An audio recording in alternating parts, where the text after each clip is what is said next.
चलिए पाठ प्रारंभ करते हैं।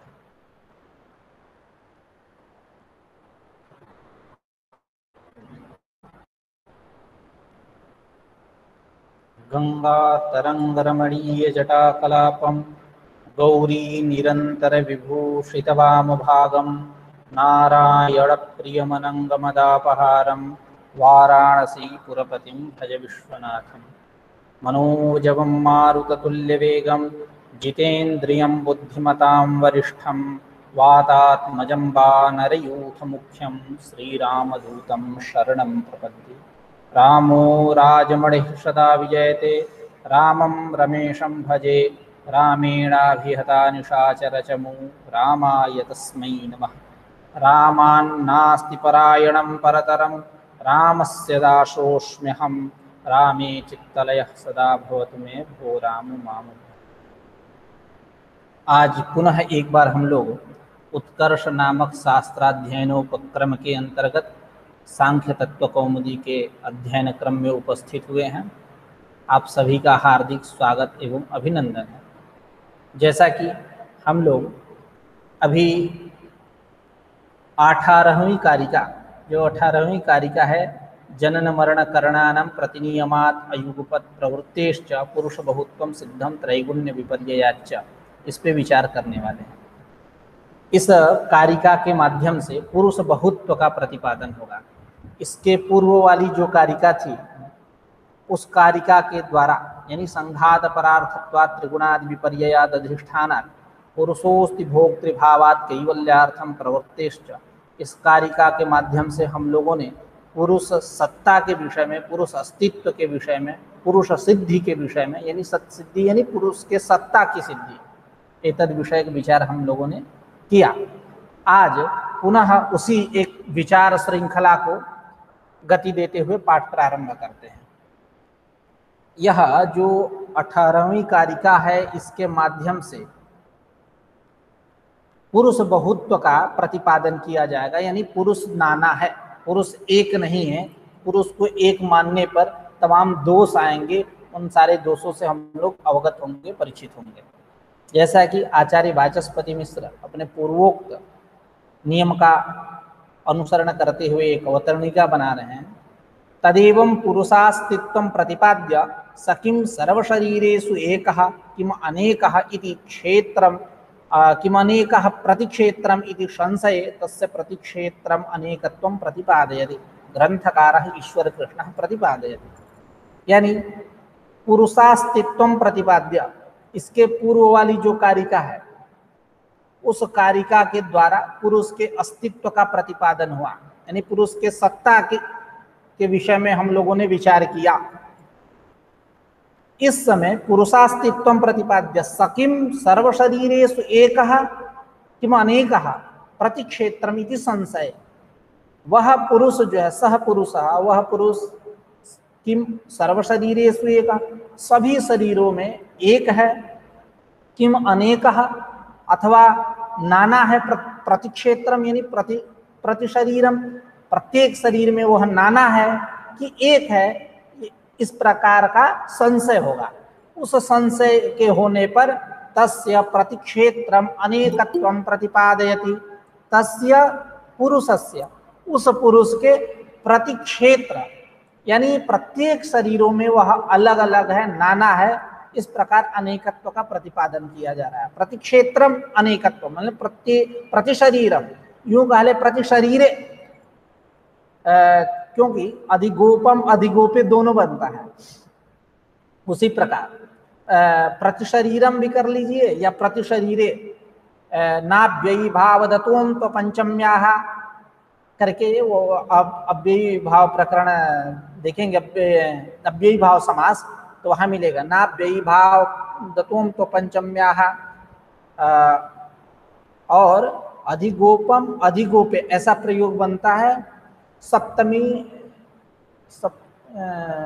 एक सूत्र है वहाँ करके, नाभ्ययी भाव दतों तो पंचम्याः, इसके नीचे एक सूत्र है, वहाँ विकल्प से होता है, तो अधिगोपम भी बनता है अधिगोपम। उसी प्रकार आप प्रतिशरीरम भी कर लीजिए या प्रतिशरीरे कर लीजिए।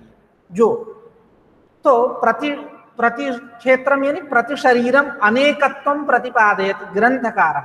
एतावता क्या हुआ, इस अवतरणिका का हिंदी अर्थ कि पूर्व कारिका के द्वारा संघात परार्थत्वात् इस कारिका के द्वारा पुरुष के अस्तित्व का प्रतिपादन करके अब वह पुरुष क्या सभी शरीरों में अनेक है या एक है, एतद विषयक संशय होने पर सकिम सर्व शरीरेषु एकः किम अनेकः प्रति क्षेत्रम प्रति शरीरम, प्रत्येक शरीर में, इस प्रकार का संशय होने पर तस्य प्रति क्षेत्रम अनेकत्वम प्रतिपादयति, तस्य पुरुषस्य, उस पुरुष के प्रत्येक शरीर में अनेकता है, उस अनेकता का प्रतिपादन किया जा रहा है, अनेकत्व का प्रतिपादन किया जा रहा है ईश्वर कृष्ण के द्वारा।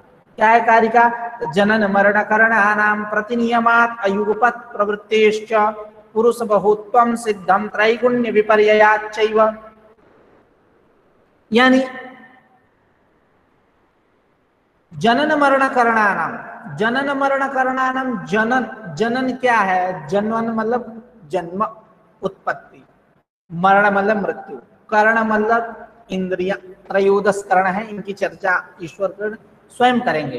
कर्णम त्रयोदश विधम तदाहरण धारण प्रकाश कर्म इत्यादि आगे चर्चा करेंगे। यानी सामान्य रूप से जाने महत्तत्व यानी बुद्धि, अहंकार और एकादश इंद्रिय यानी मन, पंच ज्ञानेन्द्रिय, पंच कर्मेंद्रिय, कर्ण, उनकी प्रतिनियमात, प्रतिनियमात यानी प्रतिनियम मतलब व्यवस्था, आगे आचार्य वाचस्पति मिश्र कहेंगे। प्रतिनियमात यानी व्यवस्थातः, अयुगपत एक हेतु, दूसरा अयुगपत प्रवृत्तिश्च, इनकी युगपत प्रवृत्ति में होने से न किसी का जन्म एक साथ होता है, न किसी का मृत्यु एक साथ होता है, न सारी इंद्रियां एक साथ व्यापार करने लगती है, विषयोन्मुख हो जाती हैं।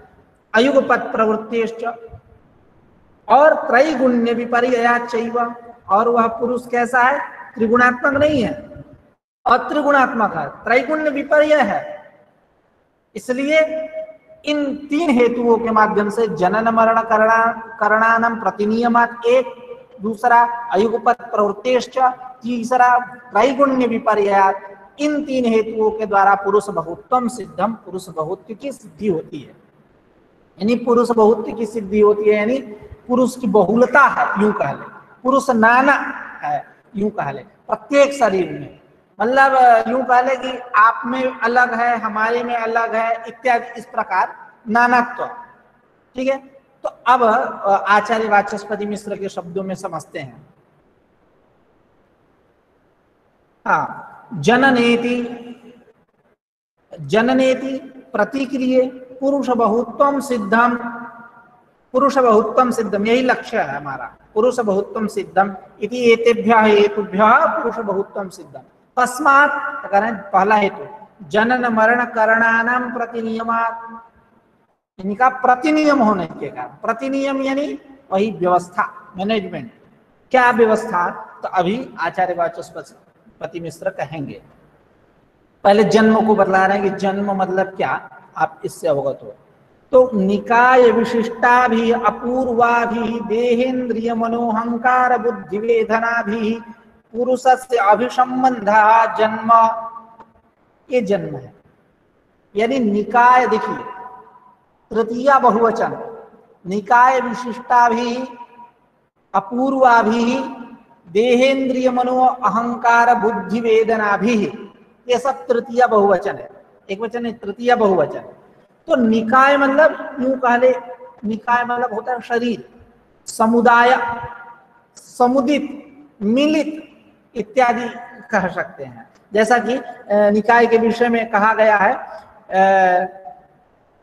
निकाय, हाँ, देव मनुष्य तिर्यक प्रभृति तत्तदात्मनां ये सन्ति अदृष्टाः तत्प्रयोज्य यो भावि भोगानुकूलो विजातीयः समुदयः परस्पर सापेक्ष संबंध रूपः स एव निकाय शब्देन उच्यते। यही निकाय शब्द है। निकाय मतलब यही, प्रकृत अस्त्र में वही लेना है। क्या?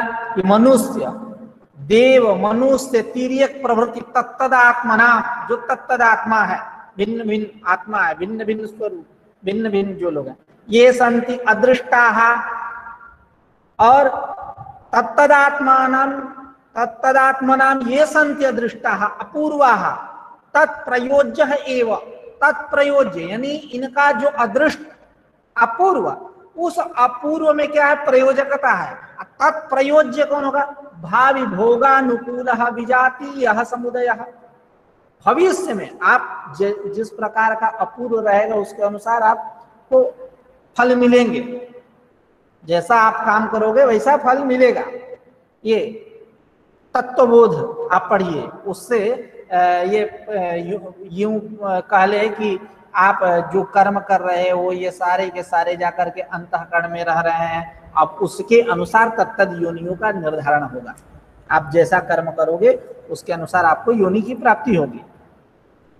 तो अदृष्टा तत्प्रयोज तत्प्रयोज्य यो भावी भोगानुकूल विजातीय समुदय, विजातीय समुदय परस्पर सापेक्ष संबंध रूप। वो कैसा है, परस्पर सापेक्ष है, एक दूसरे से संबंधित है। सएव निकाय शब्देन उच्यते, यही निकाय शब्द है। यानी सामान्य रूप से आप यूं कह ले, यहाँ निकाय मतलब समुदाय मिलित शब्द शरीर। तो निकाय विशिष्ट, जन्म का मतलब क्या, निकाय विशिष्टा भी अपूर्वा भी देहेंद्रिय। देखिए जैसे आप शरीर, किसी का जन्म हुआ, किसी का जन्म हुआ तो आप गीता से भी परिचित होंगे, तो उसमें आत्मा के नित्यत्व के विषय में कहते हैं, वासांस जीर्णानि यथा विहाय नवानि गृह्णाति नरोपराणि तथा शरीराणि विहाय जीर्णान्यन्यानि संयाति नवानि देहि। यह आत्मा जो है पुराने शरीर को छोड़ करके नए शरीर को प्राप्त करता है, नए शरीर को प्राप्त कर, यही जन्म है, यही जन्म। वह आत्मा नित्य है, वो आत्मा नित्य है, उसके नित्यत्व में कोई नैनम छिन्दन्ति शस्त्राणि न जायते म्रियते वा कदाचित इत्यादि। आत्मा नित्य है, उसके नित्यत्व अनित्यत्व पे विचार नहीं है। जिस प्रकार व्यक्ति एक पुराने वस्त्र को छोड़ करके नए वस्त्र को धारण करता है, ठीक उसी प्रकार आत्मा जो है पुराने शरीर को छोड़ करके नए शरीर को धारण करती है। आत्मा शब्द हिंदी में स्त्रीलिंग है, तो धारण करती है। एतावता मतलब जन्म, यही जन्म का है। तो अपूर्वा भी, जो पूर्व में ना हो, अदृष्ट हो, यूं कह ले अज्ञात हो, ऐसे चोला को पकड़ना ही क्या है, जन्म है। तो कैसा, देह इंद्रिय मनो बुद्धि वेदना भी, इन सब के साथ देह इंद्रिय मन बुद्धि, ये जो संघात है इन सब के साथ पुरुष का अभिसंबंध, संबंध होना ही क्या है, जन्म। जन्म उसी को कह निकाय विशिष्टा भी, ये समुदाय, अपूर्वा भी, क्या सारे के सारे जब सब जा रहे हैं तृतीय बहुवचन, देह इंद्रिय मनो अहंकार बुद्धि वेदना भी, पुरुष से अभिसंबंध, पुरुष का संबंध होना, यही क्या है, जन्म। न तो पुरुष से परिणाम तस्य अपरिणामित्वात्, कह रहे हैं कि पुरुष का परिणाम जो है यह जन्म नहीं है। किसी ने कहा कि आप क्यों मान रहे हो निकाय विशिष्टा भी अपूर्वा भी देहेंद्रिय मनो अहंकार बुद्धि वेदना भी पुरुष से अभिसंबंध जन्म, ये सब मानने की क्या आवश्यकता है। आप कहो परिणामवाद लेके चलते हो, तुम्हारा सांख्याचार्यों का सिद्धांत भी है परिणामवाद, तो वही लेकर चलो। कहो कि पुरुष का परिणाम रूप है, तो करेंगे ना, आप सिद्धांति कह रहे हैं कि नहीं, हमारे यहाँ पुरुष जो है परिणामी नहीं है, केवल प्रकृति परिणामी है, पुरुष परिणामी नहीं है। इसलिए न तो पुरुष से परिणाम क्या, जन्म, पुरुष का परिणाम रूप जन्म नहीं है। क्यों कि तस्य अपरिणामित्वात्, वह अपरिणामी है। तेषामेव च देहानाम उपात्तानाम परित्यागः मरणं न तो आत्मनः विनाशः तस्य कूटस्थ नित्यत्वात्। कह रहे हैं कि तेषामेव च देहादीनाम उपात्तानाम परित्यागः, उपात्तानाम यानी गृहीतानाम, यूं कह ले विषयीभूतानाम, जो विषयीभूत है, गृहीत है, तो तेषामेव देहादीनाम उपात्तानाम परित्यागः, उनका त्याग कर देना, यही क्या है, मृत्यु। यानी अभिसंबंध होना पुरुष का इन सब के साथ, वो जन्म है, निकाय विशिष्टा भी अपूर्वा भी इत्यादि, वो जन्म है। और उन सब को छोड़ देना जो गृहीत हैं, विषयीभूत हैं, उनका त्याग कर देना, यही क्या है मरण। न तो आत्मनः विनाशः तस्य कूटस्थ नित्यत्वात्, तो किसी ने कहा कि आत्मा का विनाश कहो मरण, करेगी नहीं, आत्मा का विनाश मरण नहीं है। क्यों? वो कैसा है? कूटस्थ नित्यत्वात्, कूटस्थ नित्यत्वात् मतलब सर्वकालेषु एक रूपात्मकः, तो सभी कालों में एक रूपात्मक है, एक रूप है। अखंडैक रस है, एक रस है, ठीक है, मतलब उसमें नाना वैचित्र नहीं है। वैचित्र कहाँ है? जगत में, प्रपंच में वैचित्र है, उसमें वैचित्र नहीं है। वह जो आत्मा कैसा है? वो विचित्रता रहित है, यह जगत विचित्रता, वो एक रस है। मतलब यूं कह ले अविचाली, कूटस्थ इत्यादि सब, मतलब कूटस्थ मतलब आप जैसे गांव देहात में जो गाय भैंस को बांधने के लिए जो खूंटा रखा रहता है, जमीन में गाड़ते हैं उसको, मतलब आप जब जाओ तो वहीं वैसा मिलेगा, हिलने डुलने वाला नहीं, एकदम ऐसे खड़ा रहेगा। यही कूटस्थ है, यही कूटस्थता है। जैसे नहीं कहेंगे कि मतलब एकदम अविचाली, कुछ विकार इत्यादि रहित। अब वो खूंटे से तो वो निकलते नहीं है, हरियाली तो निकलती नहीं है। लेकिन कई जगह पे क्या होता है कि लोग वृक्ष का काट देते हैं, उसी में गाय बांधने लगते हैं और उसमें हरियाली निकलने लगती है। तो वो अभिप्राय नहीं है जो आप भूमि में जो गाड़ते हो, वही कूटस्थ है, मतलब अविचाली है, कूटस्थ। एतादृश आत्मा अखंड ही रस है। मतलब आप जैसे यूं कह ले, एक रस को यदि समझना हो तो मान लीजिए कि कोई आप खाद्य पदार्थ लें, तो खाद्य पदार्थ लें, उसको खाइए, इधर से भी खाइए वही रस, उधर से भी खाइए वही रस, आगे से भी खाइए या पीछे से खाइए, एक ही रस, यही रस। अब भिन्न भिन्न रस हो जाए, यह अखंड एक रस नहीं है, नाना रस हो गए ना, अनेक हो गया। वह ब्रह्म कैसा है? अखंड एक रस है। इस उसमें विचित्रता नहीं है। विचित्रता किसमें है? इस प्रपंच में। इसीलिए भगवत पाद शंकराचार्य अध्यास भाष्य में कहते हैं, जन्माद्यस्य यतः में सूत्र, जन्माद्यस्य यतः जो द्वितीय सूत्र है ब्रह्म सूत्र का, जन्मादि अधिकरण का पहला, जन्मादि अधिकरण का पहला सूत्र है, ऐसे दूसरा सूत्र है, उसमें कहते हैं अस्य जगतो नाम रूपाभ्याम व्याकृतस्य अनेक कर्तृभोक्तृ संयुक्तस्य प्रतिनियत देशकाल निमित्त क्रियाफलाश्रयस्य मनसापि अचिन्त्य रचना रूपस्य यतः सर्वज्ञात सर्वशक्तेः कारणात् भवति तद्ब्रह्मेति वाक्यशेषः। यही ब्रह्म, वो सारे जितने षष्ठ्यंत पद है सब ब्रह्म, वो जगत के विशेषण है। अस्य कैसा? अस जगतः नाम रूपाभ्याम व्याकृतस्य, नाम और रूप से यह व्याकृत है, नाम रूप से इसकी प्रसिद्धि है, नाम रूप से इसका आख्यान होता है, नाम रूप से इसको जाना जाता है।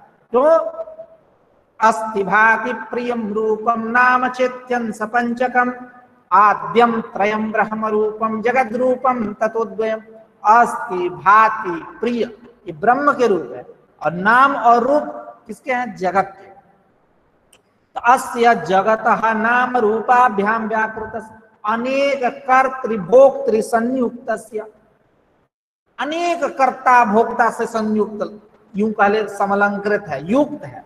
अनेक कर्तृभोक्तृ संयुक्तस्य प्रतिनियत देश काल निमित्त क्रियाफलाश्रय से। वो कैसा है जगत? प्रतिनियत देश काल निमित्त क्रियाफलाश्रय है। प्रतिनियत देश, प्रतिनियत देश मतलब कुछ ऐसे हैं जो किसी विशेष देश में उत्पन्न होते हैं, जैसे कृष्ण मृग। कृष्ण मृग आपको बनारस में नहीं मिलेगा, अन्यत्र नहीं मिलेगा। उन लोगों के लिए एक क्लाइमेट वैसा बना रहता है, एक ऐसा देश विशेष जहां वो मिलते हैं। प्रतिनियत देश, प्रतिनियत काल, जैसे कोयल इत्यादि, ये हमेशा आवाज नहीं करते हैं। कब करते हैं? बसंत ऋतु में। उन लोगों का एक समय रहता है। प्रतिनियत देश काल, प्रतिनियत देश काल निमित्त, निमित्त प्रतिनियत, निमित्त प्रतिनियत सब के साथ जुड़ेगा। प्रतिनियत निमित्त यानी बलाका गर्भादय, जैसे बगुला इत्यादि गर्भ धारण करते हैं। तो कैसे, तो बादल जब आपस में टकराते हैं तो उनकी गर्जना सुनकर के वो बलाका वो गर्भ धारण करते हैं। बलाका मतलब बगुला। प्रतिनियत देश काल निमित्त क्रिया, प्रतिनियत क्रिया क्या है कि यजन याजन करना इत्यादि ब्राह्मणों का धर्म है, अन्य का धर्म नहीं है। प्रतिनियत देश काल निमित्त क्रिया फलाश्रय, प्रतिनियत फल मतलब कुछ लोग सुखी हैं, कुछ लोग बाद में जाके दुखी हो जाएंगे। वही लोग जो इस समय प्रतिनियत फल निश्चित है, अभी इस समय सुखी है तो बाद में जाकर के दुखी हो जाएंगे। और जैसा कर्म किए रहेंगे उसके अनुसार वो अपना भोग पाएंगे। ये प्रतिनियत फल है। ये सारी बातें भामती में कही गई हैं।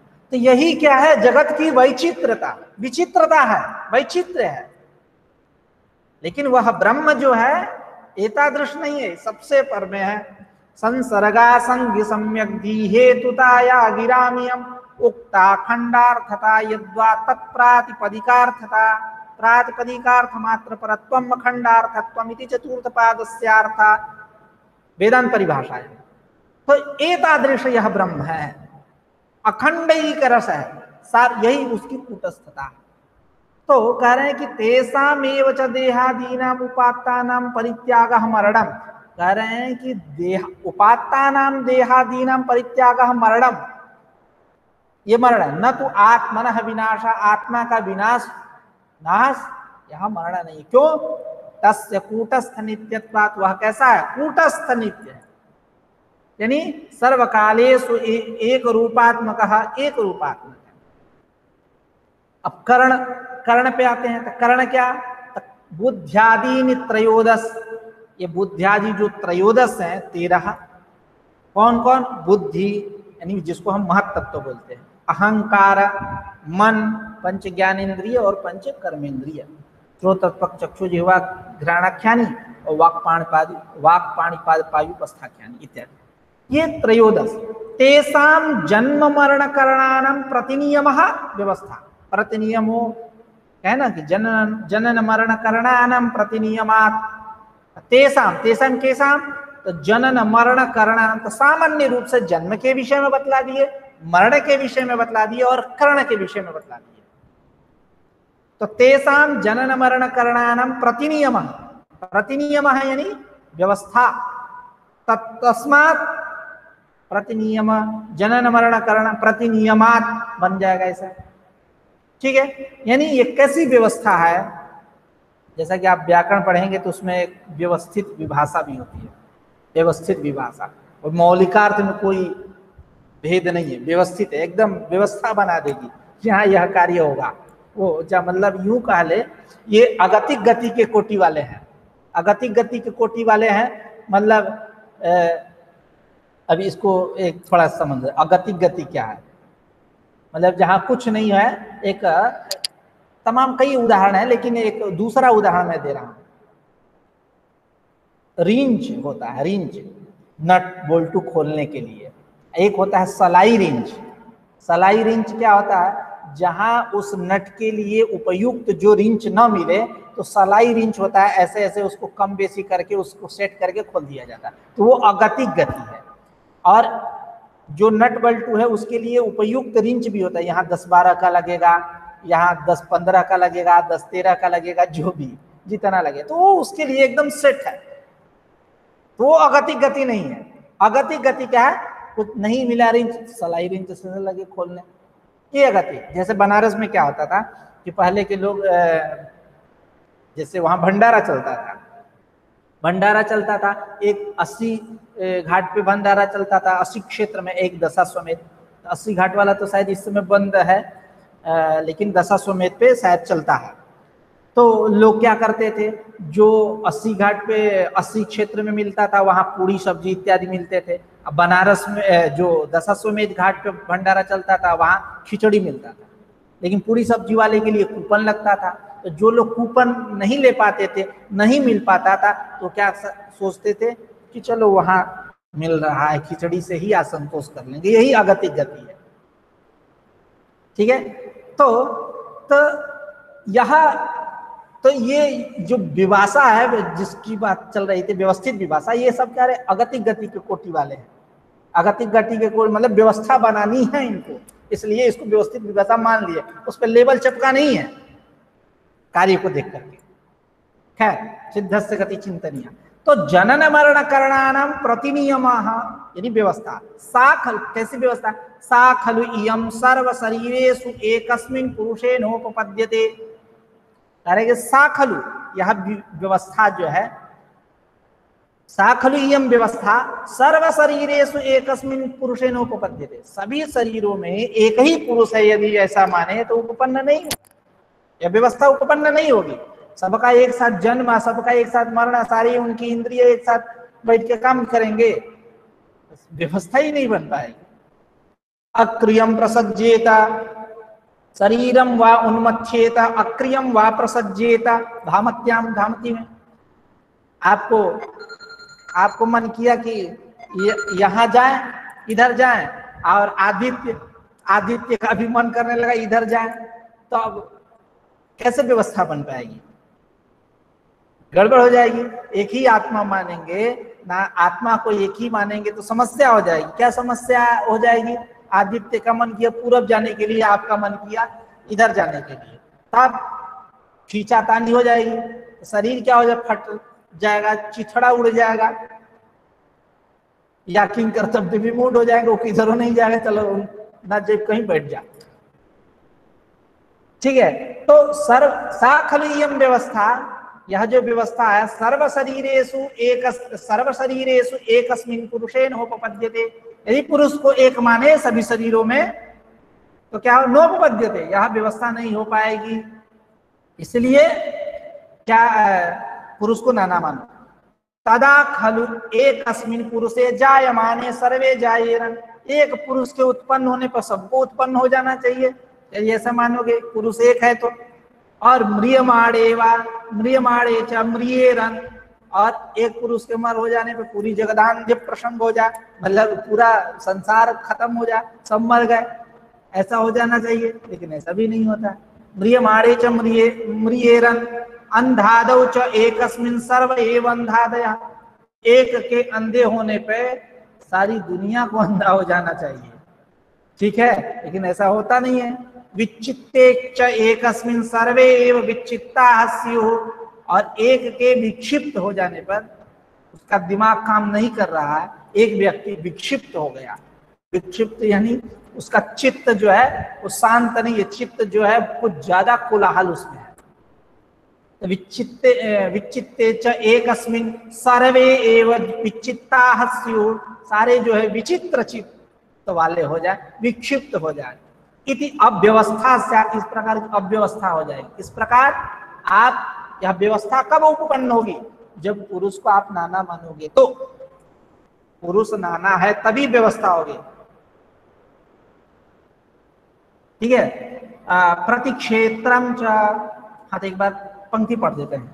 करणानि बुद्ध्यादीनि त्रयोदस्तेषां जनन मरण करणानां प्रतिनियमः व्यवस्था, सा खलु इयं सर्व शरीरेषु एकस्मिन् पुरुषेणोपपद्यते, तदा खलु एकस्मिन् पुरुषे जायमाने सर्वे जायेरन् म्रियमाणे च म्रियेरन् अंधादौ च एकस्मिन् सर्व एव अंधादयः, विचित्ते च एकस्मिन् सर्वे एव विचित्ताः स्युः, इति अव्यवस्था स्यात्। इस प्रकार की व्यवस्था।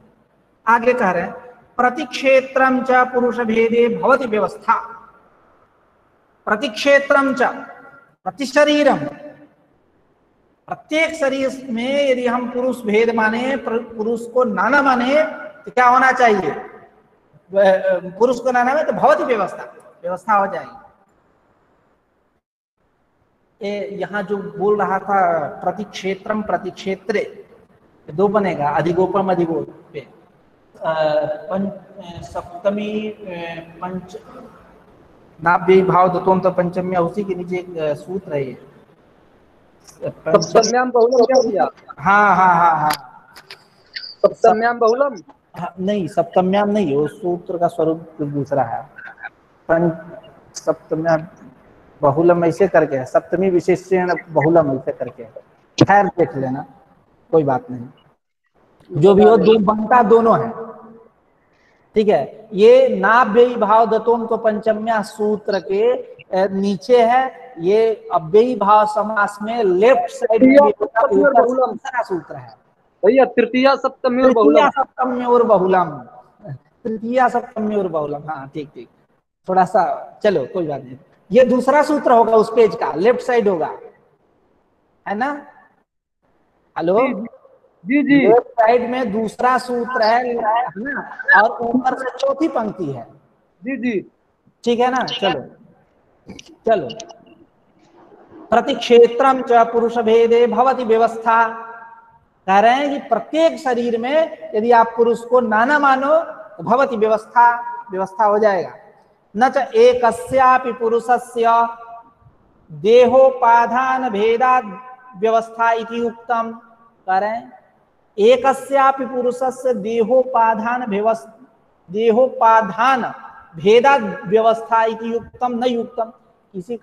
किसी ने कहा हम नहीं मानेंगे नाना पुरुष, हम एक ही पुरुष मान के चलेंगे। आ रही बात की जो आपने दोष दिया कि सब एक के जन्म लेने पे सभी का जन्म होने लगेगा, एक के मर जाने पर सभी की मृत्यु होने लगेगी, इस प्रकार जो आपने अव्यवस्था दिखाया, यह व्यवस्था नहीं है। क्यों? अरे शरीर मर रहा है, आत्मा कहाँ मर रही है, हम पुरुष को एक ही मानेंगे। एक अस्यापि पुरुषस्य देहोपाधान भेदात, देहोपाधान, देहोपाधान मतलब शरीरोपाधि, शरीर रूप उपाधि, इसके भेद से हम व्यवस्था बना लेंगे। जो आप कह रहे थे कि एक के जन्म लेने पे सभी का जन्म होने लगे, एक के मर जाने पे सभी के सभी मर जाने चाहिए, एक के अंधे हो जाने पे सभी अंधे हो जाने चाहिए, एक के विक्षिप्त हो जाने पे सभी विक्षिप्त हो जाने चाहिए, इस प्रकार जो आपने अव्यवस्था दिखाया वो अव्यवस्था नहीं है। हम शरीर क्या करेंगे, देहोपाधान भेदात भवति व्यवस्था, व्यवस्था हो जाएगी, नव युक्तम, ऐसा आप नहीं कह सकते। क्यों? यदि आप ऐसा कहोगे, देहोपाधान भेद से व्यवस्था बनाओगे, एक ही पुरुष मानोगे, देहोपाधान भेद से व्यवस्था बनाओगे तो समस्या आ जाएगी। क्या कि पाणि स्तनादि उपाधि भेदे न जन्म मरणादि व्यवस्था प्रसंगात, पाणी स्तन इत्यादि उपाधि भेद से जन्म मरणादि की व्यवस्था होने लगेगी। जैसे किसी का पाणी हाथ टूट गया तो कहेंगे वो मर गया, जैसे कोई स्त्री है उसके स्तन बढ़ गए तो कहेंगे कि वो जीवित हो गई। तो इस प्रकार ऐसा नहीं है, इस प्रकार ऐसा नहीं है कि आप उपाधान भेद से आप व्यवस्था बना लो, समस्या आ जाएगी। तो नहीं युक्तम पाणी स्तनादि उपाधि भेदेन जन्म मरणादि व्यवस्था प्रसंगात, इनको लेकर के व्यवस्था होने लगेगी, जन्म मरण की व्यवस्था। उसी को कह नहीं पाणव वृकणे, वृकणे मतलब खंडित विकृत, जाते वास्तनादु महत यवयवे, बड़े हो जाने पर युवतीर मृता जाता वा भवती, वो युवती कैसी कही जाएगी, मर गई या उत्पन्न हुई ऐसी मानी जाएगी, लेकिन ऐसा व्यवहार तो होता नहीं। इसलिए आपने जो कहा कि एक ही पुरुष है, उस हम देहोपाधान भेद से व्यवस्था बना लेंगे, तनयुक्तम, ऐसा आप नहीं कहा। ठीक है, आगे इतश्च प्रतिक्षेत्रम पुरुष भेद इत्याह अयुगपत प्रवृत्तेश्च, इतश्च यानी किसका विशेषण, हेतु हो, क्या हेतु है, अयुगपत प्रवृत्तेश्च इति हेतु हो, अयुगपत प्रवृत्ति, इस हेतु से भी प्रतिक्षेत्रम पुरुष भेद, प्रत्येक शरीर में क्या है, पुरुष का भेद है। आप ऐसा समझो, कैसे तो कह रहे हैं कि अयुगपत प्रवृत्तेश्च, तो अयुगपत प्रवृत्तेश्च यहाँ प्रवृत्ति शब्द है ना, प्रवृत्ति शब्द, प्रवृत्ति मतलब क्या है, तो प्रयत्न लक्षणा, प्रवृत्ति कैसी है, प्रयत्न लक्षणा है, इसका स्वरूप क्या है, प्रयत्न, प्रयत्न करना, व्यापार, इसका स्वरूप क्या है, प्रवृत्ति। यह कहाँ रहेगी, अंतःकरण वृत्ति है, अंतःकरण वर्तिनी है। कौन, यह प्रवृत्ति, घट के साथ चक्षुरादि इंद्रिय का सन्निकर्ष हुआ, अंतःकरण गया, तदाकाराकारित हुआ, अपना प्रयत्न किया, व्यापार किया, तो ये प्रवृत्ति जो है यह अंतःकरण में प्रवृत्ति रहेगी, लेकिन इसका पुरुष में उपचार होता है। जैसे कहा अंतःकरण वृत्तौ ज्ञानत्वोपचारात् इति विवरणे, विवरण ग्रंथ में कहे कि अंतःकरण वृत्तौ ज्ञानत्वोपचारात्, अंतःकरण जो है वो अचेतन है, जड़ है, लेकिन उसमें ज्ञान का उपचार होता है, व्यवहार होता है। अंतःकरणम जानाति होता है ना, अहम जानामि, अहम जानामि मतलब कैसे जानते हो, अंतःकरणात्मना अहम जानामि इदम वस्तु इत्यादि। तो कहने का तात्पर्य घटम हम जानामि, तो कैसे जानते हो तुम घट को? घट का मतलब क्या बपौती संबंध है कोई कि घट को जान जाओगे? अरे चक्षुरादि इंद्रिय के साथ विषय का सन्निकर्ष हुआ, अंतःकरण गया, तदाकाराकारित हुआ, तो अंतःकरणात्मना इमम विषयम जानाति भवान, आप जानते हो। ठीक है, तो कहने का तात्पर्य ये कि जो प्रवृत्ति है, यह प्रवृत्ति कहाँ रहे, कैसी है, प्रयत्न लक्षण है, रहेगी कहाँ, अंतःकरणवर्तिनी, अंतःकरण में रहेगी। लेकिन पुरुष में इसका उपचार है, व्यवहार है, यूं कहले उपचार का कहीं कहीं अर्थ लक्षणा भी है। ठीक है, व्यवहार अर्थ मौलिक अर्थ लेकर चलो, वही भी लाक्षणिक व्यवहार। हाँ हाँ वही लाक्षणिक व्यवहार। ओके, इतश्च प्रतिक्षेत्रम पुरुष एव, इतश्च प्रतिक्षेत्रम पुरुष भेद इत्याह, पुरुष, धारा टूट जाती है, किसी का फोन ऑन आ जाता है तो चल, खैर चलिए। इतश्च प्रतिक्षेत्रम पुरुष भेद इत्याह अयुगपत प्रवृत्तिश्चेति प्रवृत्ति ही प्रयत्न लक्षणा यद्यपि अंतःकरणवर्तिनी तथापि पुरुषे उपचर्यते, पुरुष में इसका उपचार है, किसकी प्रवृत्ति का। तथा च, तो क्या उपचार करके कर लिए, तो कह रहे हैं सुनो, तथा च तस्मिन् एकत्र शरीरे प्रयतमाने स एव सर्व शरीरेषु एकः इति सर्वत्र प्रयतेत, ततश्च सर्वाण्येव शरीराणि युगपच्चालयेत नानत्वे तु नायं दोषः। कह रहे हैं कि तथा च तस्मिन् एकत्र शरीरे प्रयतमाने, एक शरीर के प्रयत्नशील होने पर, सएव पुरुषः सर्व शरीरेषु एका, सभी शरीरों में एक है, सभी शरीरों में एक ही वह पुरुष है, यदि ऐसा मानोगे तो सर्वत्र प्रयतेत, सर्वत्र व्यापार हो जानी चाहिए, सर्वत्र प्रयत्नशीलता आनी चाहिए।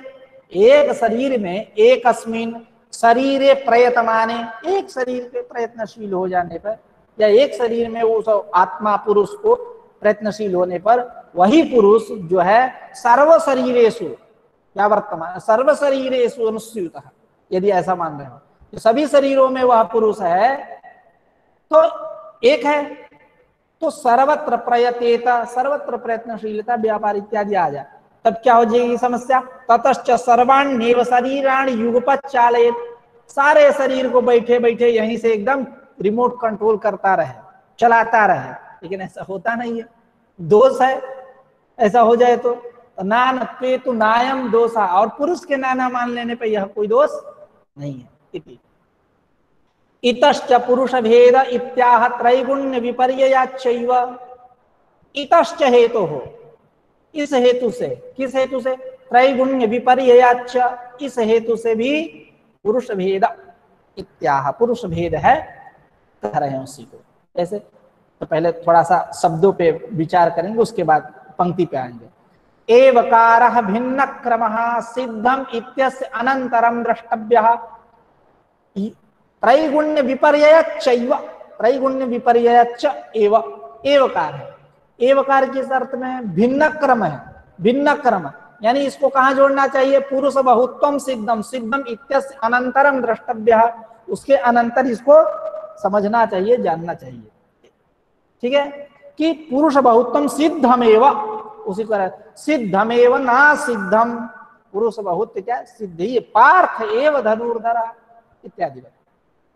अब त्रैगुण्य, त्रैगुण्य विपर्य, त्रैगुण्य को पहले समझा रहे, त्रयः गुणाः त्रैगुण्यम, सत्व रजस तमः ये तीन गुण है, त्रैगुण्यम, जैसे बंधु एव बांधवः प्रज्ञादिभ्यश्च।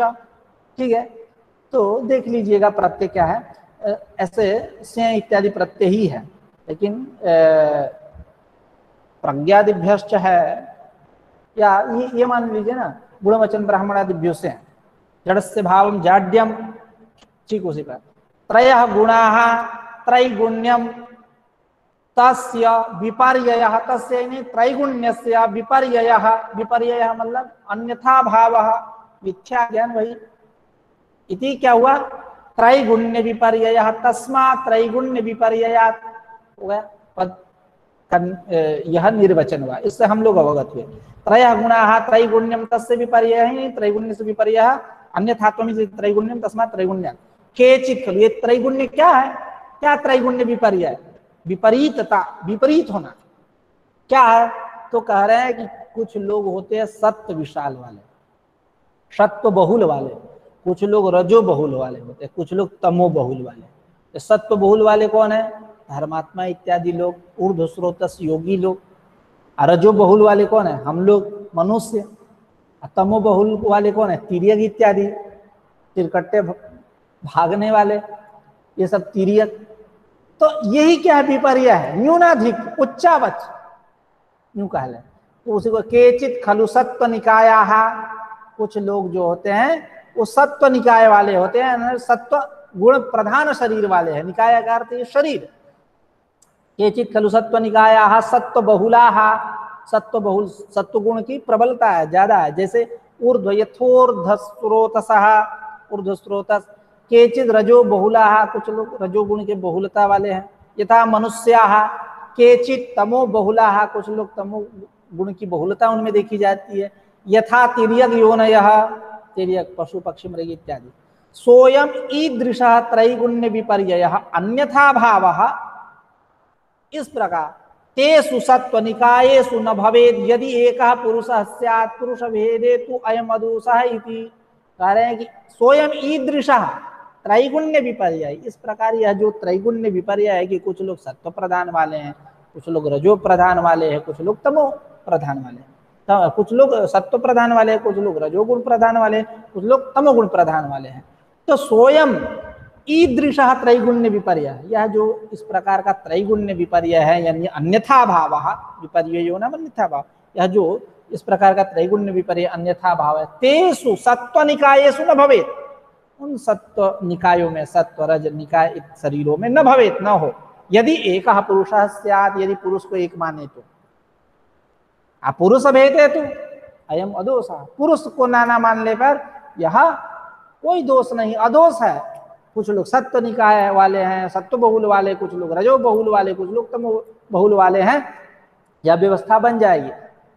कब दोष होगा, जब पुरुष को हम एक मानेंगे। तो कैसे एक ही में कहें, नियम तो यह है उपमर्द्य उपमर्दक भाव वाला।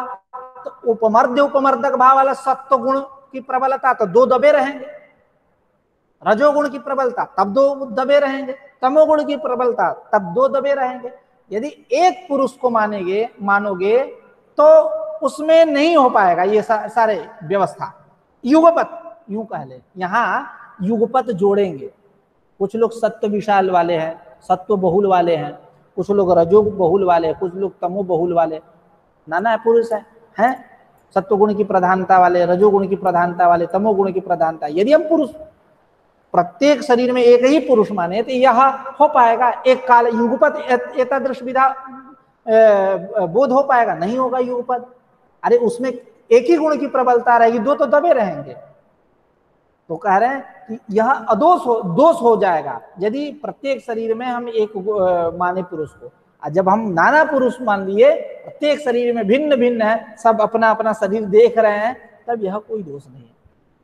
सोयम ईदृशः त्रैगुण्य विपर्ययः, यानी अन्यथा भावः, यह जो अन्यथा भाव है त्रैगुण्य विपर्यय है, तेषु सत्व निकायेषु न भवेत् यदि एकः पुरुषः, उन सत्व निकाय पुरुषों शरीरों में, रजो निकाय तमो निकाय इत्यादि शरीरों में यदि एक पुरुष है तो न भवेत् यदि एकः पुरुषः स्यात्। पुरुष भेदे तो एम दोष, पुरुष नाना है तो कोई दोष नहीं है इति।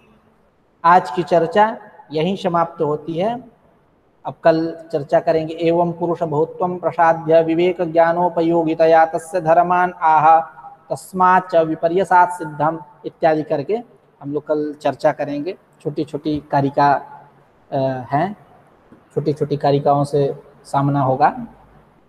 ठीक है, कुछ पूछना है तो पूछ लीजिए, मैं इसको स्टॉप करता हूँ। पूछिए सर ये